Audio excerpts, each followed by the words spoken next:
सन 1802 England के एक वैज्ञानिक हम्फ्री डेवी अपनी प्रयोगशाला में बिजली से प्रकाश उत्पन्न करने वाले यंत्र को बनाने की कोशिश कर रहे थे, क्योंकि उस समय बिजली के आविष्कार के बाद भी उससे कोई खास काम नहीं लिया जाता था। उसका प्रयोग प्रमुख रूप से टेलीग्राफ के उपयोग में होता था तथा कुछ छोटे मोटे प्रयोगों में भी इसका उपयोग होता था।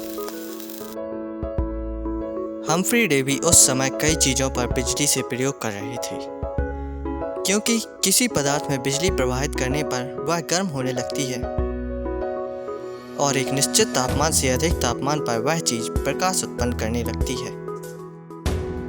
हम्फ्री किसी ऐसी चीज़ को ढूंढ रहे थे जिसमें कम बिजली प्रवाहित करने पर भी वह चीज़ गर्म हो और प्रकाश उत्पन्न करे, और उन्हें वह चीज़ मिली कार्बन के टुकड़े के रूप में, जिस पर बिजली प्रवाहित कर उन्होंने दुनिया का पहला बल्ब बनाया।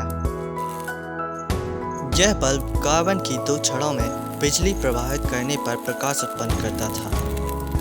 यह प्रकाश कार्बन की गर्म छड़ों से तथा उनके मध्य के प्लाज्मा या आर्क से निकलता था, इसलिए इसे इलेक्ट्रिक आर्क लैंप कहा जाता है।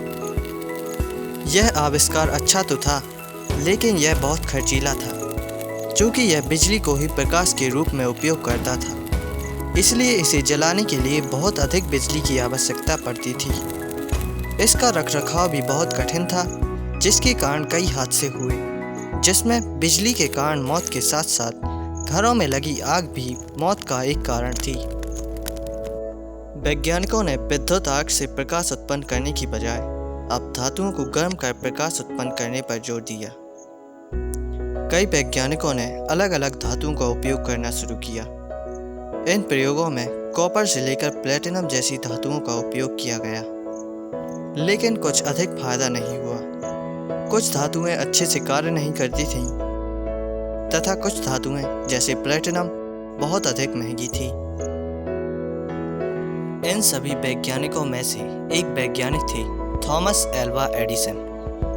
इन्होंने बल्ब के लिए उपयुक्त फिलामेंट ढूंढने के लिए बहुत शोध किए।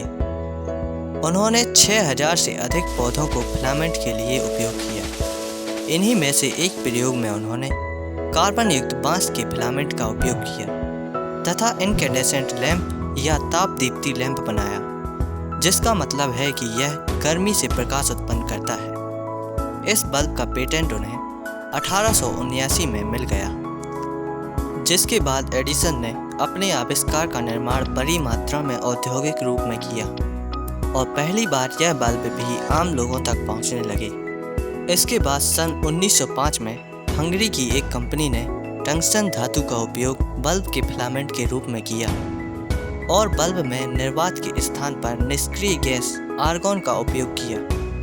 यह बल्ब का वह प्रारूप बना जिसका उपयोग आज तक बने सभी इनकैंडेसेंट बल्ब या ताप दीप्ति बल्बों में होता है। इस बल्ब ने दुनिया में रात्रि का भय समाप्त किया तथा रात में भी दिन का आभास कराया। यह बल्ब पुराने बल्बों से अच्छे तो थे, लेकिन यह बहुत अधिक बिजली खाते थे। यह उपयोग करने वाली बिजली का 10% भाग ही प्रकाश में बदलते थे तथा शेष 90% भाग को गर्मी के रूप में बर्बाद करते थे। इन बल्बों के बाद सन 1934 में आविष्कार हुआ FTL बल्बों का, जिन्हें आम बोलचाल की भाषा में ट्यूबलाइट कहते हैं।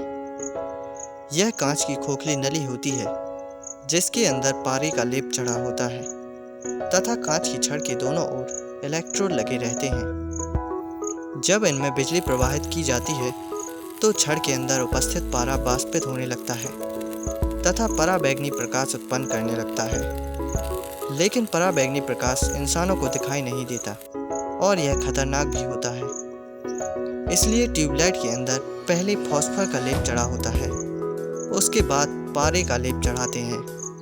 फॉस्फर पराबैंगनी प्रकाश को अवशोषित कर प्रकाश उत्पन्न करता है और इस प्रकार ट्यूबलाइट काम करती है।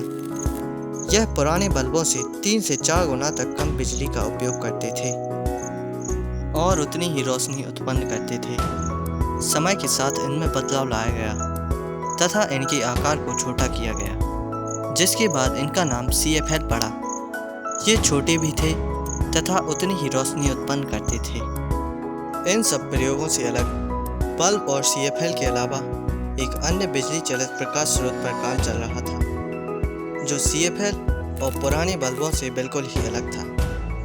लाइट एमिटिंग डायोड यानी LED। इसके कार्य करने का सिद्धांत क्वांटम थ्योरी पर आधारित है, जिसे इलेक्ट्रोल्यूमिनेंस या हिंदी में विद्युत संदीप्ति कहते हैं, जिसका मतलब यह है कि यह विद्युत से प्रकाश उत्पन्न करता है।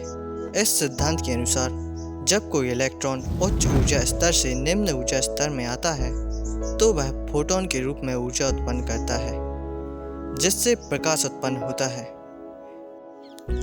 इलेक्ट्रोल्यूमिनेंस फ्लोरोसेंस और इनकैंडेसेंट प्रक्रिया से अधिक सुगम होती है तथा इन प्रक्रिया से कई गुना कम बिजली का उपयोग करती है, जिसके कारण LED बल्ब CFL और पुराने बल्बों से कम बिजली का उपयोग करते हैं तथा उतना ही या उससे अधिक प्रकाश उत्पन्न करते हैं। इनका जीवन काल भी अन्य बल्बों से अधिक होता है। एक आम बल्ब लगभग 2500 घंटे तक जलता है और CFL बल्ब लगभग 8000 घंटे तक चलता है। वहीं LED बल्ब 50,000 घंटे तक चल सकता है। यह बल्ब अन्य बल्बों से अधिक सुरक्षित भी होते हैं, क्योंकि ये प्लास्टिक के बने होते हैं तथा इनमें पारे जैसा कोई खतरनाक पदार्थ भी नहीं होता। ये था इतिहास एक बल्ब के बनने का, जिसने मानव के लिए रात्रि की चुनौती को हमेशा के लिए समाप्त कर दिया।